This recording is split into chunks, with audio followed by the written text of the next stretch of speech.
आँपको अचार बनाउने त्यसको लागि सफा गरेको यो चाहिँ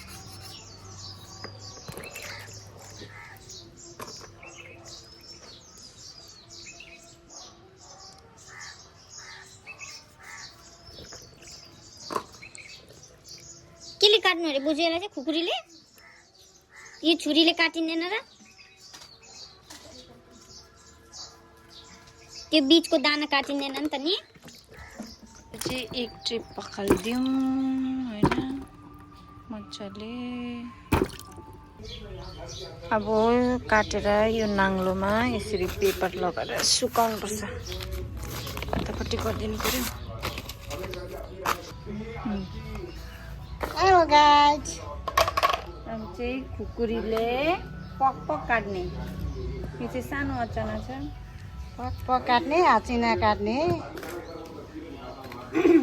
नजिस्किने नत्र यसले पक्का काट्ने यसरी घाममा सुकाइदिने गाइज